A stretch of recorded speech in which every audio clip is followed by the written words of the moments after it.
Alright, there shouldn't be any more interruptions. Let's continue the explanation from last time. Okay. You're not going to see a change in, like, you're not going to see an extra letter added to the end of DNA. What you're going to see in a mutation is a change in one of the nucleotide bases, which is going to cause something different to happen.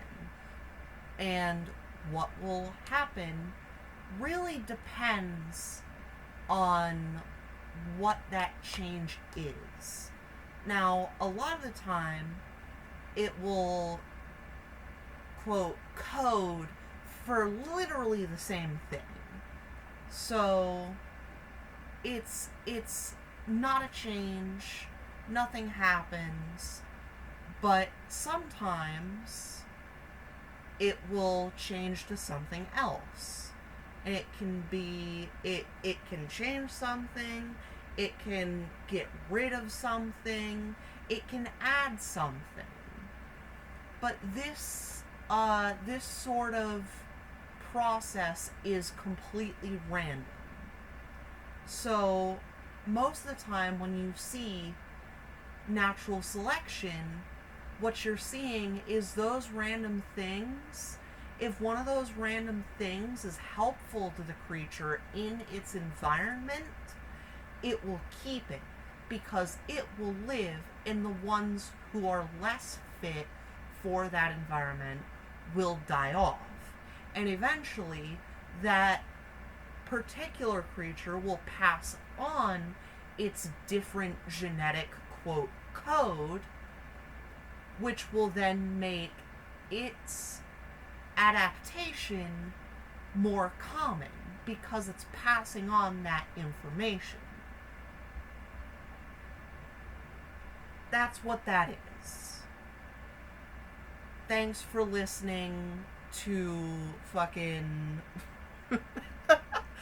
budget evolution class with Detons. Actually, I want you to understand something here. If you're going to believe in evolution, like reptiles evolved into birds, reptiles have the information for scales, but don't have information on how to build a feather, which is a very Okay, so the great thing about that is that the same protein that makes up feathers also makes up scales. So all that's really needed is a different just formation of the proteins, and bing bang boom, you got feathers instead of scales. Complex structure. So for evolution, you've got to have matter producing information with all the instructions. And no, it's just a change in the nucleotide bases. God, I can never get that right first try. It's just a change in the nucleotide bases. Hell yeah, there we go. That changes the structure of the proteins. That's all it is. It's a relatively small change compared to other evolutionary things. And how to make a feather if a reptile was to evolve into a bird. But it's not just a feather, it's all the other characteristics as well. And so for evolution in the Darwinian sense, you need to see processes where you see new information being added. Zillion. It's not, a lot of the time, it's not new information, it's the same information done in a spicier way. It's really not that hard, man. It's really not that hard to grasp. Of bits of new information added. Actually, what we observe is information being lost or rearranged, not information added. Exactly. It's being rearranged to make something different. That's all it is. And to say that's not adding information is just stupid. It's honestly, it's just a fundamental misunderstanding of what evolution actually is. That's all it is. That's all And let me I'm help you saying. understand that. We'll use dogs. We don't know how many And he's passing on that fundamental misconception about what evolution is to fucking children. dogs God made originally. I probably shouldn't have said those two words right back to back. That might get my video ticked. Should I go in and edit that out? I don't want to bother with it, honestly. But let's say there were two dogs, and they got married and had kids, and they got married and had kids, and they got married and had We'll see if it causes an issue when I upload it. kids, and eventually we end up with lots of dogs. Okay, you know, in genetics, we have a convention where we label genes with capital letters and small letters, big A, big B, little b. So here's a male and female dog, and imagine something like wolves. And you get one set of genes from the male, one from the female. Here we have two big A. Don't refer to wolves as dogs. They're different species. There's two big B's, two big C's. And here are some different combinations. Now, as you look at that, I want you to notice something. Because these up here are dogs, this is going to be what? A dog. It's going to look a little different to the parent.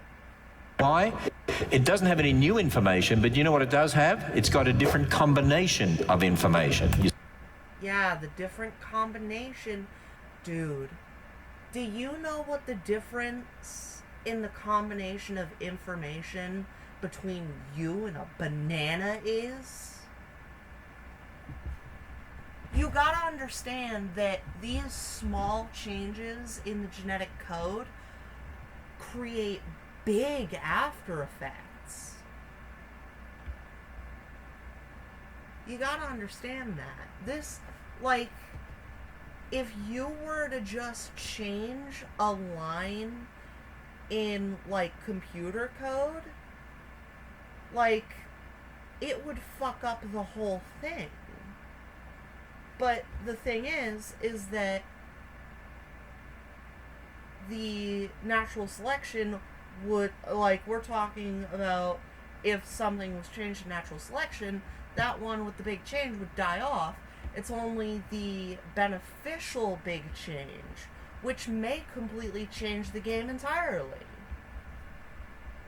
You gotta understand that this, like, the small changes in genetic information create very big after effects in the creature that the DNA is a part of. You see that? It actually has less information than the parents. You know why it's got less information? No. Just no. That's not how that works. It no longer has the little a's or the little b's or the little c's. It's actually got less information. This one here, this to me represents something like a poodle. See? Okay, this is a fundamental misunderstanding of how genetics work.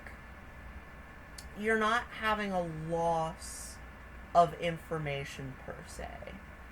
You're gaining the same amount of information as your parents have, but it's like a random half from both of your parents. So you have the same amount of information, but the information there is completely different from your parents. If this represents a poodle, when you breed a poodle with a poodle, what are you going to get? Poodle. Pretty sad, but that's it, right? Again, that's not how that works. It's simplified to such an extent that it's nonsensical. Could you ever start with poodles on their own and breed back to wolves? And the answer is what? No. But theoretically, could you start with wolves and theoretically, again, get poodles? And the answer would be what? Yes, exactly. Now, understand. Again, that's not how that works. And the other thing is that these sort of changes happen over hundreds of generations. Thousands even. You're not gonna have a wolf give birth to a fucking poodle. That's not how that works. And the account in the Bible concerning. Or, let me reiterate, you're not gonna have the random mutual ancestry that they have. It's not gonna be all of a sudden two families of that animal go and they're like, Oh, what did you give birth to? Oh, wolf? I gave birth to a poodle. That's not how that works.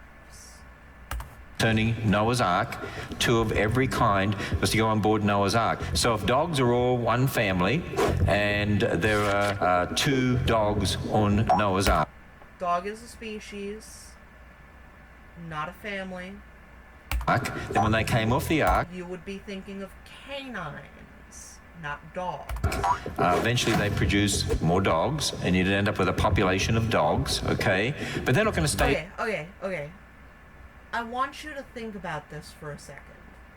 Because in Ken Ham's eyes, what happens, I assume this is, I'm not sure if he actually believes this, but in what he was saying before, you get the wolves give birth to the poodles.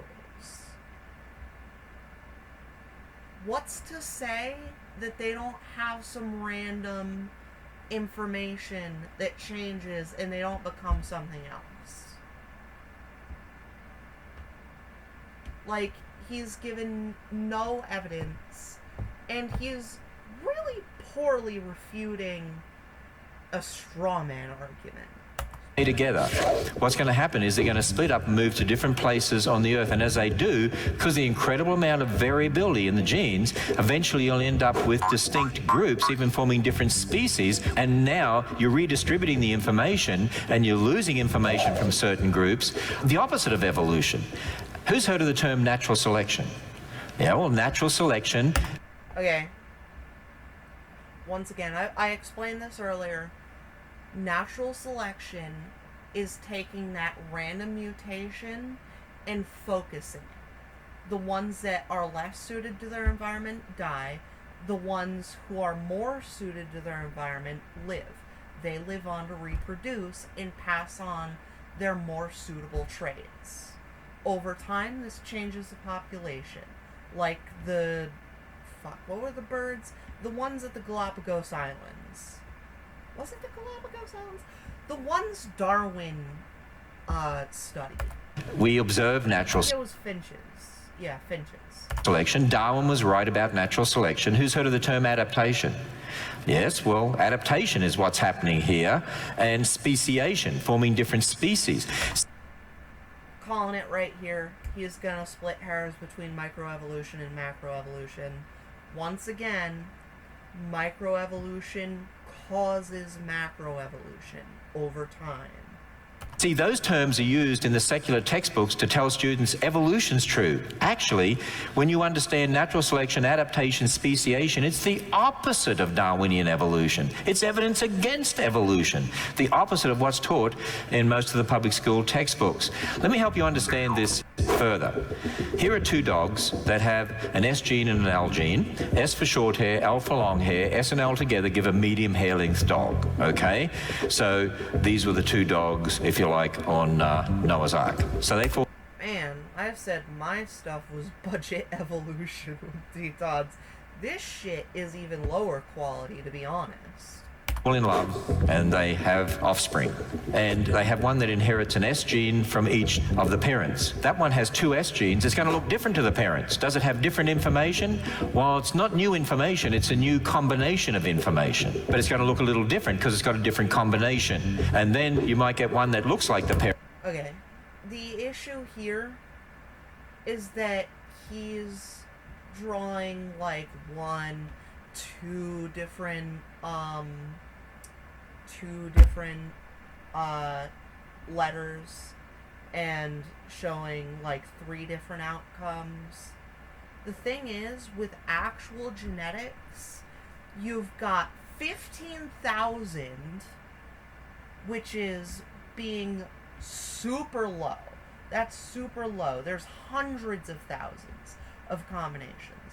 But think about how different it'd be if there were 15,000 compared to this guy's measly 2. Like, there are so many different combinations. At the end of the day, every living thing on this planet is working with the same code. and there's a finite number of there's a finite number of the amount of letters, right? Now think about it this way.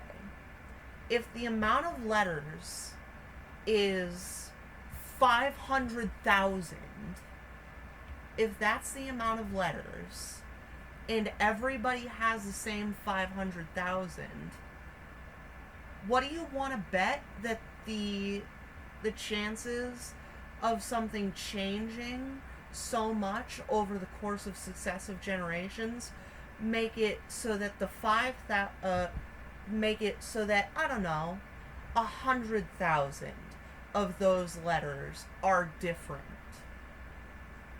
for like 5 different populations, right? 100,000 is different from, let's say, the first 100,000 changes for the first species, second 100,000 for the second species, and so on and so forth. That's a 20% difference in genetic code. What species have a 20% difference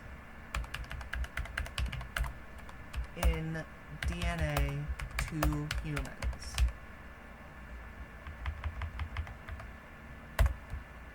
Sorry, I'm shit at typing.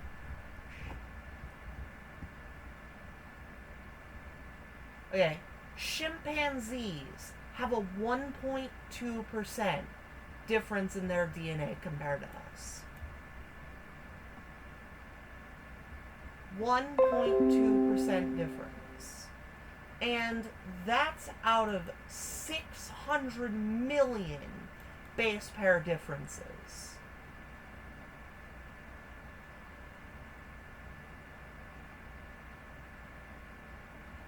What?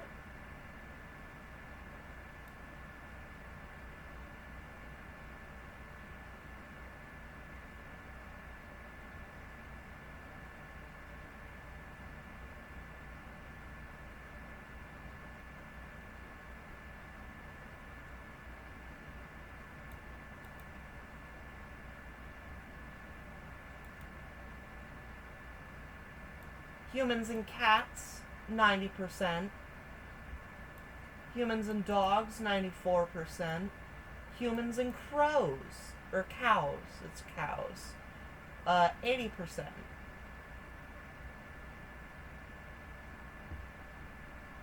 Let's say, okay, so how many base pairs in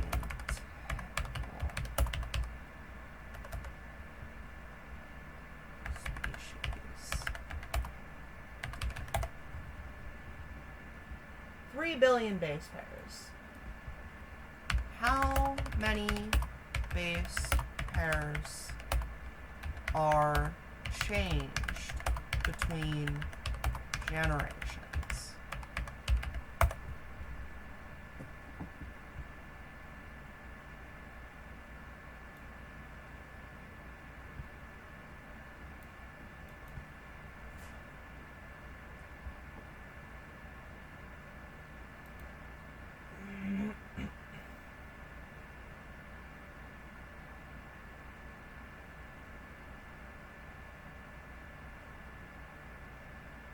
Okay, well, let's see. Okay. Let's say, oh shit. Let's say just 6 base pairs change in one generation. That's just 6. Let's pull up the calculator, shall we?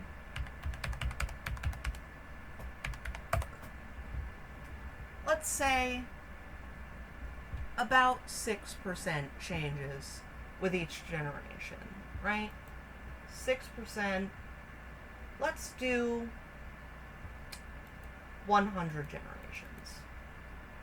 That's about 600 differences. That's going to be negligible on a regular scale. Like, you look at the two people, they may look a little different, you know? There might not even be any sort of change at all. Now, let's do times 10. So that's 1,000 generations, right?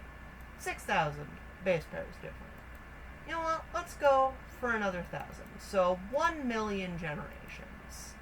1 million generations, and you get... Whoops. Okay, 1 million generations, and all of it's different. Okay, let's divide that. Let's divide that by sensible 10. So you've got 100,000 generations. That is, what, 20% difference? So it was 3 million, right? Yeah. So, over the course of many generations, it's entirely possible that there are differences. Parents, it inherits an S and an L gene, and then there's one other combination. What is that?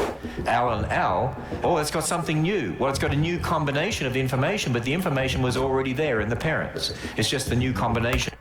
Yeah, but there's more than just hair length. There's also what structures to produce. There's also what proteins to produce. There's what combinations of those proteins do you form the body in. And over time, you might get, like, something new. Let's see. Like, a good example of this is lizards. There's a particular species of lizard that has just a patch of photosensitive cells on the top of its head so that it can tell if something's covering the top of its head, like up in the sky, so that it can detect predators. And would you say that that is the same as the lizard, like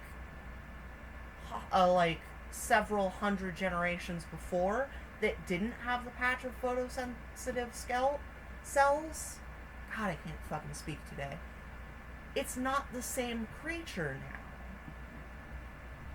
It may be still in the same kind that you use as an example, but at the end of the day, those differences stack up, and it becomes different and different and different and different, and that is what evolution is.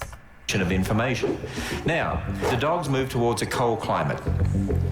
Those that have short hair and medium hair get cold, and they die. And now you're only left with dogs that have Al genes, who on their own will only ever produce dogs with what? Al genes. They could never... Once again, random mutations happen. One of them could randomly mutate with the S gene and reintroduce it to the population. Now, if it's still cold, that one might die off. But if it gets warmer and warmer and warmer in that cold place, now the ones that randomly mutated the S gene may actually be more suited for that environment. So they go on to live. Whereas it gets hotter and hotter and hotter until the ones with the L gene are starting to not be able to cope with the heat. And so they start to die off. Produce short hair or medium hair again. You form a different species of dog. That's a long-haired dog. You get the idea? If they move towards a hot climate, what's going to happen there? Well, those with long hair and medium hair overheat. They die. Okay, riddle me this. If that's the case, why would a species survive through going through a really hot time and then a really cold time? Because by your logic, the ones at the really hot time, the ones with the long hair gene would die off. So only the short hair gene ones would live. And then it gets cold now. Doesn't that mean that they all die off and they're all dead? What happens now? Why would we see ones with medium hair at all if that were the case? And now you're only left with dogs with S genes who are on their own will only ever produce dogs with what? S genes. And so over time, through natural selection, adaptation, what happens is you can form all these distinct species of dogs, but they're still 100% dogs, and they came from the original gene pool. Think about this. From a perspective of Darwinian evolution, you supposedly start with matter, no information, and over time, matter has to give rise to zillions of bits of information for all the information to build all... Over the course of billions of years. It doesn't happen all at once, Ken Ham. You start with a single cell, a single replicating cell that, like, with just RNA in it, and it replicates itself. It replicates itself, makes a small mistake in replicating itself, and now this one is able to get energy by consuming other things, right? Or here's a better example. Now this one gets energy from the sunlight. It's able to photosynthesize. So it starts grouping with other cells that are able to photosynthesize and get energy that way. That makes a multicellular organism. Now they're sharing around their energy, but they're not doing it very efficiently. So something comes along, it starts coming in, it takes a little bit of the energy, but it brings the energy to different cells, and it kind of evenly spreads around that energy. Now you've got a multicellular organism with multiple systems, right? This doesn't happen instantly. It takes a long time. The different kinds, so we should see increasing information all the time to build all these different kinds of animals and plants. Actually, what we observe is... Ooh, this is a tough choice, but I can't go like this. I'll give up my sword. A loss of information, redistribution of information, it fits exactly with what the Bible would tell us. Actually, when we form different species, they actually have less information overall than the original. That's bullshit. We've already gone over why that's bullshit. Which means it's the opposite of evolution. This is evidence against evolution, and yet it's taught as evidence for evolution. And then you start to realize Noah didn't need anywhere near the number of animals on the ark that people think he did. He didn't need all the species of dogs, only 2. He didn't need the African elephants and the Indian elephants and this... He never actually specified, he never actually specifically said it, but that was splitting hairs between macroevolution and microevolution. That's what he did there. Bigger mastodons and the mammoths, he only needed 2 of the elephant kind. And when the elephants came off the ark, again, just like dogs, over time you'll end up with different species forming, but they all come from the original gene pool and the incredible information that God put there in the first place. See how we can have answers? Isn't it easy to understand? It really is. Makes a difference. It's way too easy to understand, Ken Ham, because you simplified it to the point where you lost all of the specificity. God fucking damn it, I can't speak. Specificity?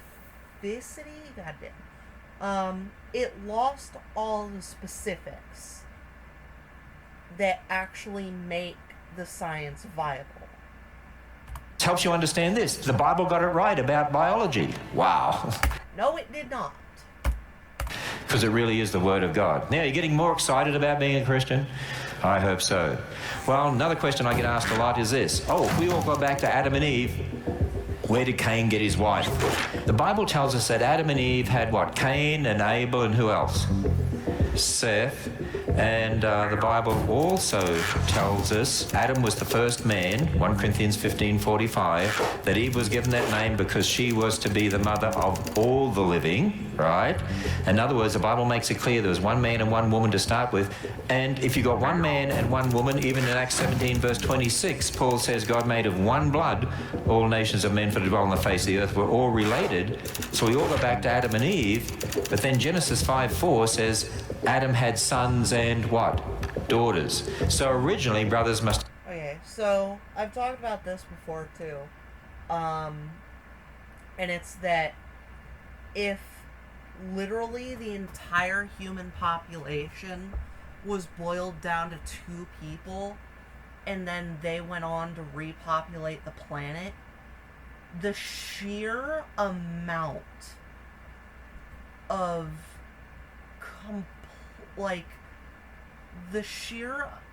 we would inbreed out of existence.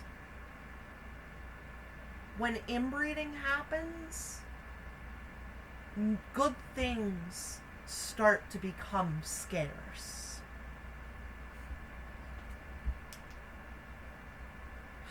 Man, this is exhausting. I think I'm going to leave this video off here and continue at a later date because, good God. Anyways, check out the other videos if you want. Bye.